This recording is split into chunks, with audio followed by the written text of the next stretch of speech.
मित्रों, आप बार बार परीक्षा दे रहे हैं पर हर परीक्षा में कुछ न कुछ अंक से फेल हो जा रहे हैं, सफल नहीं हो पा रहे हैं। हर बार प्रयास करते हैं, हर बार हार मानते हैं। इस असफलता का कारण क्या है, कभी यह हम समझ नहीं पाते हैं। आज की चर्चा में मैं आपको बताने जा रहा हूं कि असफलता का मुख्य कारण क्या है और आप कैसे चुटकी बजाते ही सफलता की ओर बढ़ चलेंगे। अभी हाल ही में संपन्न हुए IBPS स्पेशलिस्ट ऑफिसर अर्थात राजभाषा अधिकारी के परीक्षा के परिणामों की मैं विवेचना कर रहा था। इसका परिणाम आने के बाद लोगों से फ़ोन द्वारा जानकारियां मिलती रही। कुछ लोग जो सफल हुए हैं उनकी भी बातें पता चली और जो असफल हुए हैं उनसे भी मैंने बात की। बाद में मैंने जब विवेचन किया तो मैंने कुछ विशेष कारण पाया इसमें।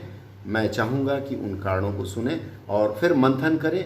आपको उचित लगे तो आप उसके अनुसार प्रयास करें। मुझे पूर्णतः विश्वास है कि आप अगर मैं जो उपाय बता रहा हूँ वह करेंगे तो 100% सफलता आपके हाथ लगेगी। एक कारण जो मेरे समझ में आ रही है कि लोग परीक्षा का फॉर्म तो भर देते हैं, फॉर्म भरने के बाद तैयारी नहीं करते। तैयारी करने का मतलब है, मान लीजिए आपने IBPS स्पेशलिस्ट ऑफिसर की परीक्षा का फॉर्म भरा या जूनियर हिंदी ट्रांसलेटर का फॉर्म भरा या कोई भी फॉर्म आपने भरा। जब आप फॉर्म भर रहे होते हैं तो आपके मन में सबसे पहले ही संशय आ जाती है कि अरे मैं इसमें पास कर पाऊंगा या नहीं कर पाऊंगा।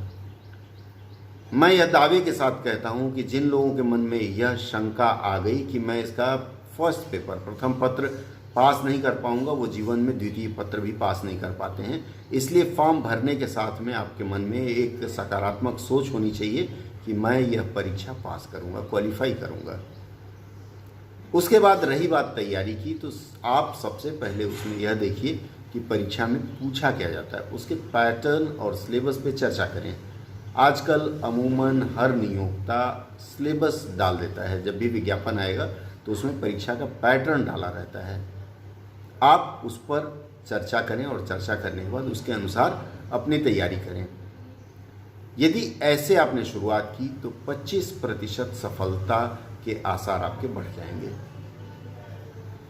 दूसरी सबसे बड़ी समस्या क्या होती है, मैंने देखा है कई मित्र मुझसे जब बात करते हैं तो जैसे कई लोग मुझसे मिले, उन्होंने बताया कि अंग्रेजी की जो किताब आती है KD कैंपस, बोले KD कैंपस तो मुझे पूरा याद है, एक एक पन्ना याद है।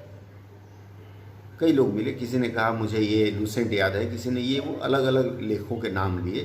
तो मैंने एक सज्जन से पूछ लिया कि अच्छा ये बताइए कि आपको तो अंग्रेजी की किताब या कॉम्पिटिटिव अंग्रेजी की पूरी किताब याद है, कभी आप कॉम्पिटिटिव परीक्षा में बैठे हों तो आपके अधिकतम अंक कितने आए हैं? एक ने बताया IBPS स्पेशलिस्ट ऑफिसर में 3.5, एक ने बताया SSC GST में इंग्लिश वाले में 13, एक ने बताया 24। अर्थात पूरी अंग्रेजी व्याकरण याद होने के बावजूद आपके अंक 100% नहीं आ रहे हैं। क्या कारण है? कभी आपने इस विषय पे मंथन किया?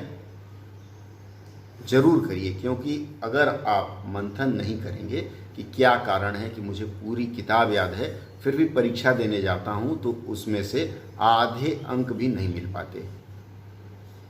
जिस दिन आप इस बात का मंथन कर लेंगे कि आप क्यों ऐसा नहीं पा रहे हैं तो आपकी सफलता के आसार और 75% बढ़ जाएंगे।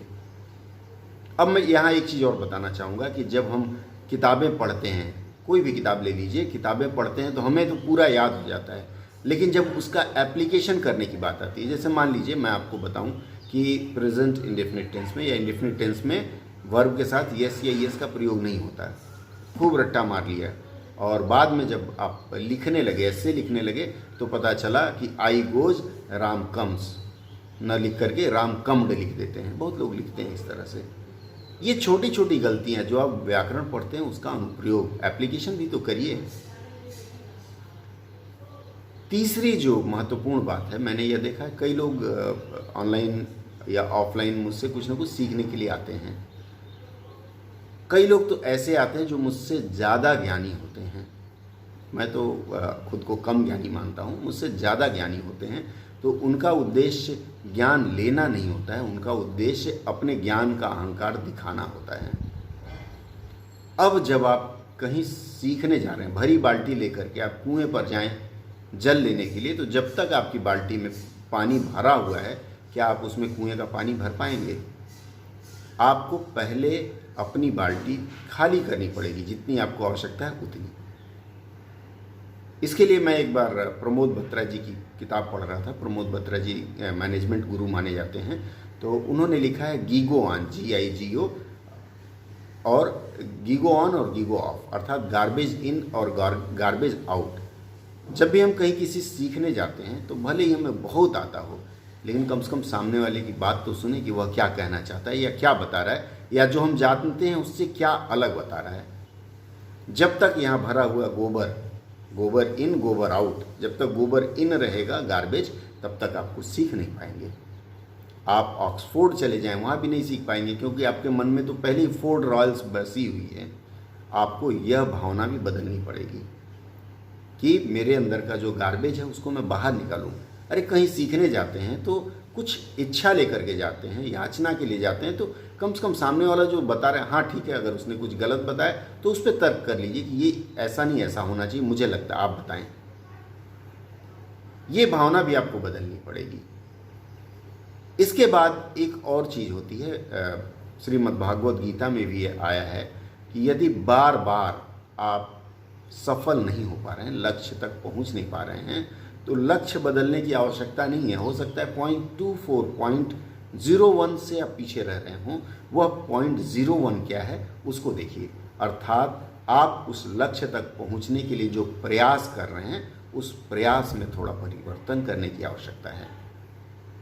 जिस दिन यह बात समझ जाएंगे परिवर्तन करने की आवश्यकता है, उस दिन आप अपने लक्ष्य में सफल हो जाएंगे। मैंने कई ऐसे अभ्यर्थियों को देखा जो पिछले 5-6 वर्षों से तैयारी कर रहे हैं, बार बार परीक्षा दे रहे हैं, सफल नहीं हो पा रहे हैं।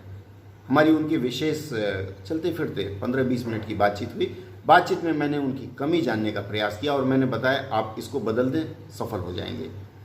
और उसके बाद सफलता की सीढ़ी चढ़ते चले गए। आप में से बहुत ऐसे मित्र हैं जो सुन रहे होंगे मुझे, वो इस बात से इत्तेफाक रखते होंगे या सहमत होंगे कि मेरी इस बात से आपको कितनी सफलता मिली।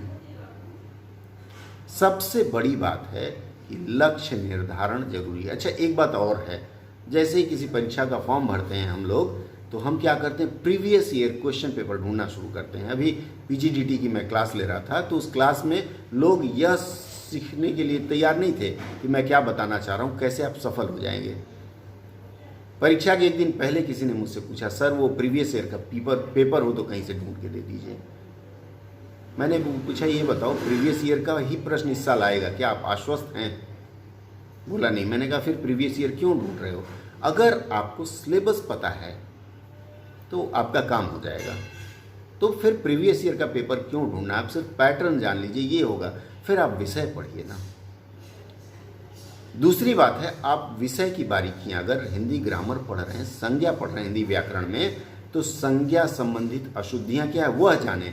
सिर्फ नाम रट लेने से नहीं होगा, सर्वनाम।